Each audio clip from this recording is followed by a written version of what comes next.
Yaslkhair Slama. Ceci est l'histoire d'un homme qui avait eu le malheur de perdre sa femme. Elle lui avait laissé 7 filles dont la présence le consolait et qu'il aimait tendrement. Ainsi veillait-il à ce qu'elles ne manquent de rien et qu'elles demeurent vertueuses. Comme elles étaient jeunes encore et d'une grande beauté, il leur recommandait de se méfier des étrangers et de ne pas s'éloigner de la maison paternelle. C'est pourquoi il fut très soucieux quand il envisagea d'accomplir son pèlerinage à la Mecque. En effet, à cette époque, on y allait à dos de chameau et le voyage prenait de longs mois. Comment se résoudre à laisser ses filles seules si longtemps ? Celles-ci s'aperçurent de son humeur sombre et le pressèrent de leur en révéler la raison. Il leur fit part de son désir de se rendre au lieu saint, mais aussi de sa grande inquiétude à ce qu'elle reste sans protection ni surveillance. Elles s'exclamèrent en chœur. « Ô Père, sois tranquille, il ne nous arrivera rien, il suffit que tu nous laisses des réserves suffisantes, nous serons bien sages. » Le père fut rassuré par ces propos. Il fit d'importantes provisions pour pourvoir aux besoins de ses filles durant sa longue absence, puis il leur répéta qu'elles ne devaient quitter la maison sous aucun prétexte, ni jamais ouvrir la porte à personne. Elles en firent la promesse, et il se décida donc à prendre la route. Or il arriva aux oreilles d'un homme de peu de morale que de jeunes et belles orphelines vivaient seules dans le voisinage. Il désira alors abuser d'elles. Dès qu'il fut informé du lieu où elles habitaient, il vint frapper à leur porte. Les jeunes filles refusèrent d'ouvrir malgré les différents prétextes qu'il trouva pour les convaincre. Comme il savait que le retour du père était proche et que la convoitise l'obsédait, il engagea une mauvaise femme à l'aider dans son entreprise. Elle accepta, moyennant une forte récompense. « Accorde-moi une dizaine de jours et ces filles seront dans tes bras, lui assura-t-elle. Le soir même, vêtue d'un haïk, elle se rendit à la maison des 7 sœurs et frappa plusieurs fois à la porte avec le heurtoir pour signaler sa présence. Une voix finit par s'élever. « Qui est là ? » ?»« Je suis votre tante. Ouvrez-moi. »« Notre tante ? Mais nous n'avons pas de tante. »« Va-t'en, nous ne pouvons pas t'ouvrir. Nous ne te connaissons pas. »« Oh, mes chères filles, nous ne nous sommes pas vues depuis que vous étiez toutes petites. Voilà pourquoi vous ne me connaissez pas, mais je suis bien votre tante. Ouvrez-moi, s'il vous plaît. »« Pourrais-tu revenir quand notre père sera de retour ? Nous n'avons pas le droit d'ouvrir à qui que ce soit. »« Mes chères filles, je vous comprends, mais j'habite très loin et j'ai fait un si long chemin pour venir vous embrasser et vous serrer dans mes bras. Ne me rejetez pas à une heure si tardive. Ouvrez-moi donc. » Les sœurs se regardèrent perplexes. « Ouvrons-lui, » déclarèrent les aînées après quelques hésitations. « Non, » répliqua fermement la plus jeune sœur qui avait pour nom Tijar. « Nous avons promis à notre père de n'ouvrir à personne. »« Mais enfin, quel risque y a-t-il à accueillir cette pauvre femme ? Nous n'allons pas la laisser dehors alors qu'il fait nuit. » Tijar ne changea pas d'avis et continua à rappeler la promesse faite au père, mais elles ne l'écoutèrent pas et finirent par ouvrir la porte. La fausse tante entra donc, les embrassa avec force expression de joie et de tendresse et leur raconta de prétendus souvenirs d'enfance. Puis elle leur demanda si elles pouvaient séjourner avec elle un peu de temps avant de repartir, ce que les jeunes filles acceptèrent de bonne grâce. Quelques jours passèrent. La traîtresse se faisait très serviable pour être appréciée de ses hôtesses et gagner leur confiance. Un jour, elle leur proposa de préparer un bon couscous. Elles en furent enchantées. Seule Tijar restait distante. Une fois le couscous cuit, la mauvaise femme ajouta en secret une substance soporifique à la sauce encore fumante. Mais la plus jeune sœur refusa de goûter au plat en prétextant qu'elle était fatiguée et qu'elle préférait se coucher. Puis elle alla se cacher dans un recoin de la maison qui lui permettait de les épier sans être vue.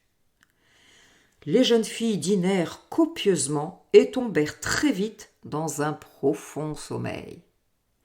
Alors la malfaisante sortit en hâte chercher son complice. « Viens vite !» lui dit-elle. « Elles sont à toi !» Dans la maison des orphelines, il y avait 7 portes, conduisant chacune à une pièce différente. Les sœurs dormaient dans la pièce du fond. L'homme ouvrit ces portes l'une après l'autre.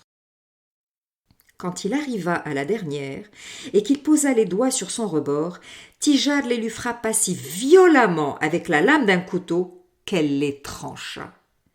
Hurlant de douleur, l'agresseur s'enfuit.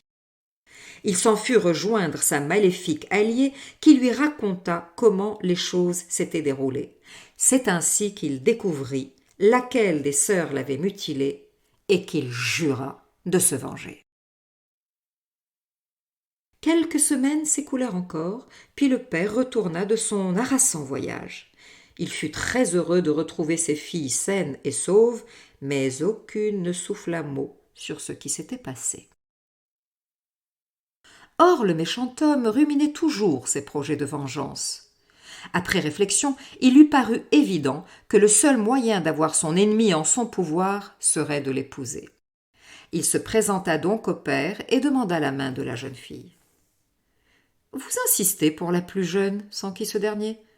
Pourquoi ne pas épouser l'aînée ? » « C'est qu'on m'a tant vanté l'esprit de votre Benjamine, je vous prie de me l'accorder pour femme. » N'ayant aucun motif pour s'opposer à cette union, car le prétendant était célibataire, vigoureux, fortuné, le père donna donc son accord à la seule condition que sa fille chérie y consentît également. Tijar avait tout entendu de cette conversation. Ayant parfaitement reconnu le débauché à qui elle avait tranché les doigts, elle comprit qu'il souhaitait la punir et décida de le défier. Aussi, lorsque son père vint lui annoncer cette demande en mariage, elle répondit « J'accepte, mais seulement s'il est prêt à donner mon pesant d'or en dot. Placez-moi dans un couffin, pesez-moi, et qu'il m'offre la quantité d'or équivalente à mon poids. » Le père fut surpris par cette étrange exigence, mais consentit cependant à la rapporter au prétendant. Furieux, mais acculé à accepter cette condition s'il voulait arriver à ses fins, celui-ci mit toute une année à amasser l'or exigé, car, bien que la malicieuse jeune fille fût fine et légère, son poids en or représentait une immense fortune. Le mariage fut alors conclu, et la jeune mariée conduite chez son mari. Comme l'on pouvait s'y attendre, l'époux aux doigts tranchés et de surcroît ruiné par sa dot était plein de rage et décidé à décapiter sa nouvelle épouse. Il devait toutefois attendre à la fin de la cérémonie et que les invités partent avant d'exécuter son funeste dessein. Il accepta que sa sœur, comme le voulait la coutume, servit une collation de bienvenue à la jeune mariée. Il lui recommanda cependant de ne pas la quitter d'une semelle et de ne pas l'autoriser à sortir de la chambre nuptiale. Tijar, couverte du haïk traditionnel, remercia sa nouvelle belle-sœur pour les gourmandises servies et, pour l'amadouer, l'invita à les partager avec elle. Quelques instants plus tard, elle feignit d'être prise de colique.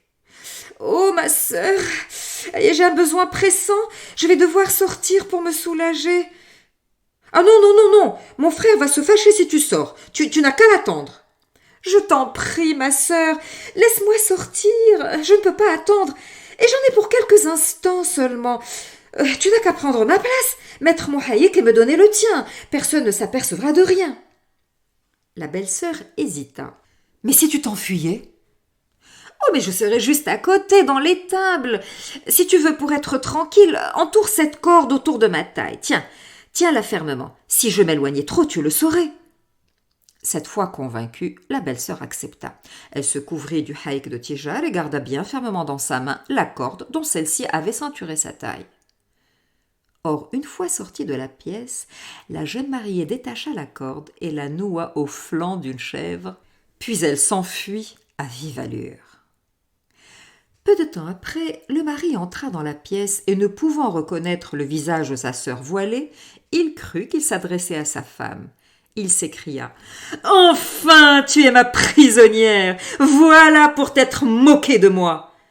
Et joignant le geste à la parole, il frappa de vigoureux coups de bâton la malheureuse sœur qui se mit à hurler. Se rendant compte de la méprise, il quitta la pièce précipitamment pour courir retrouver la fuyarde. En chemin, il croisa le meunier. « Aurais-tu vu une mariée sur ton chemin ?» Celui-ci, se moquant de lui répondit. « Ah, vraiment, c'est bien un vieux meunier, avec de la farine plein les yeux, qui pourrait voir ta mariée. » Il continua à courir et croisa le menuisier. « Aurais-tu vu une mariée sur ton chemin ?» Et celui-ci, se moquant de lui répondit. « Mon pauvre, est-ce un vieux menuisier, avec de la sciure plein les yeux, qui pourrait voir ta mariée ?»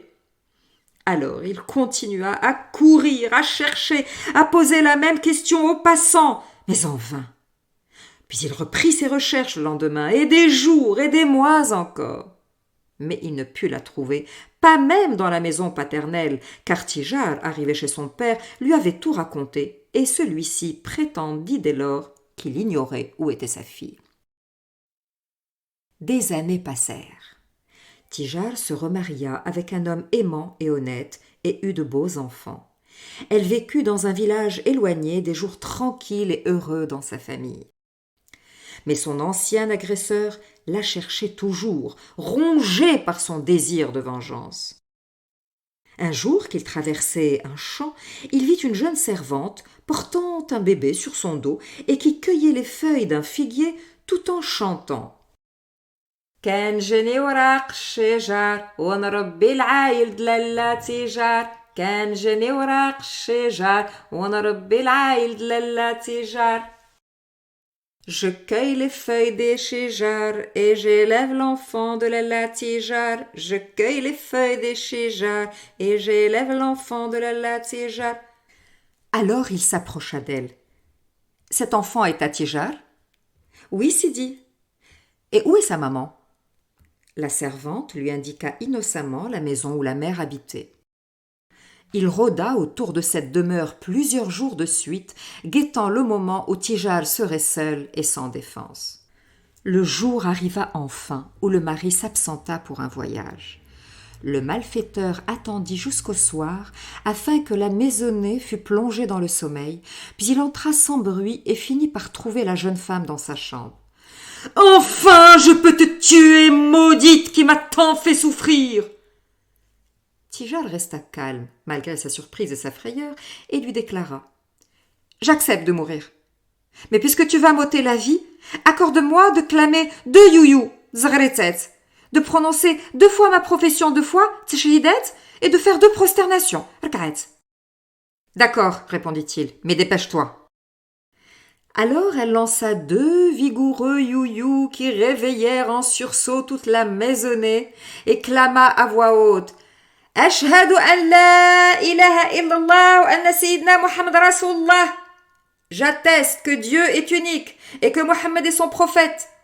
Puis elle s'apprêta à faire sa prière. Elle n'avait pas encore fini que les serviteurs, alertés, s'étaient rués vers la chambre pour sauver leur maîtresse. Ils sautèrent au cou de l'agresseur et l'étranglèrent immédiatement. Et c'est ainsi que celui qui voulait faire du mal a été puni à la mesure de son intention.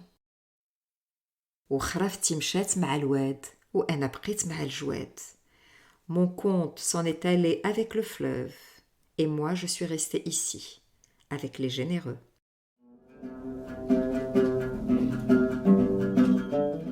Cette histoire connaît plusieurs variantes au Maroc. Le noyau est toujours le suivant. 7 filles privées temporairement de la protection d'un père veuf parti en pèlerinage vont être exposées au mal et y succomber, à l'exception de la plus jeune qui obéit aux recommandations du père. Le mal apparaît sous les traits d'un homme pervers convoitant ces jeunes filles sans défense, ou parfois d'un fils de sultan volage et conduit par la plus jeune et désireux de se venger. Les sœurs, à l'exception de la plus jeune, sont soit victimes et abusées, soit consentantes. La tentatrice, intermédiaire du mal, est toujours une femme, mais ses stratagèmes sont différents. Cependant, un de ses mensonges est identique, elle se fait passer pour une tante paternelle. Par ailleurs, dans toutes les versions, l'intelligence de la fille obéissante la sauve des pièges de son ennemi. Dans d'autres contes, des passages reprennent le thème de cette sœur orpheline pour dénoncer le peu de sagesse des aînés et louer l'esprit et la vertu de la plus jeune, lesquels lui permettront de triompher du mal à travers des aventures diverses selon les versions. L'issue est également différente. Si la plus jeune finit par épouser son tentateur, ce sera d'un conte à l'autre, soit pour se venger et le tuer, soit pour se réconcilier avec lui.